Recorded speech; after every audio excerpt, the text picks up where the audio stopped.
Nous allons maintenant voir un résultat très pratique sur les équations de droite, notamment les équations perpendiculaires.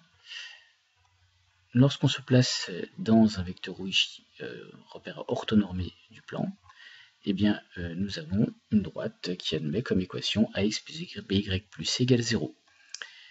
Et lorsque nous choisissons bien entendu le couple AB différent de 0, 0, puisque sinon la droite n'existerait pas, eh bien, il se trouve que le vecteur n de coordonnées AB, donc tout simplement par lecture du coefficient de x et lecture du coefficient de y, eh bien, est un vecteur normal de la droite. Comme nous l'avions défini précédemment, c'est un vecteur dont la direction est perpendiculaire à la droite.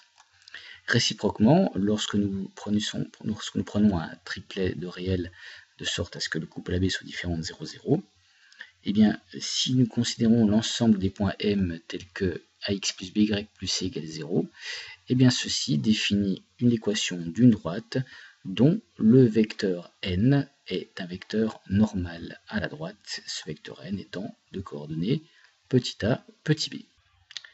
La démonstration est assez évidente. Il suffit pour cela de se souvenir que lorsque nous avons une droite d'équation x plus by plus c égale 0, eh bien, elle admet le vecteur u comme coordonnée moins ba, qui est un vecteur directeur. Il suffit de remarquer alors que vecteur u scalaire n est égal à moins ab plus ab, qui vaut donc 0, ce qui veut bien dire que le vecteur u et le vecteur n sont donc orthogonaux, et donc, vecteur u étant un vecteur directeur de la droite, eh bien n de coordonnées ab est bien normal à la droite. Un petit exercice pour appliquer cela très facilement. On se place dans un repère orthonormé, on considère les points A, B, C dont les coordonnées sont données, et nous cherchons à déterminer l'équation de la droite D qui est perpendiculaire à la droite AB et qui passe par le point C. Donc tout d'abord, nous allons prendre le vecteur AB, dont nous calculons facilement les coordonnées. Ce vecteur AB est normal à la droite D puisque nous voulons que D soit perpendiculaire à la droite AB.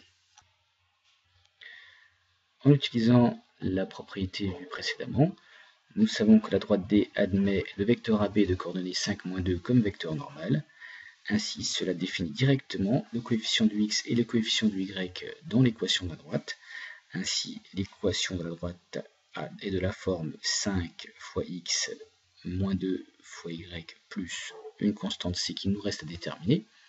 Cette constante c, nous allons la trouver facilement puisqu'il nous faut répondre à la deuxième condition qui est que le point c de coordonnées moins 1, moins 2 appartient à D.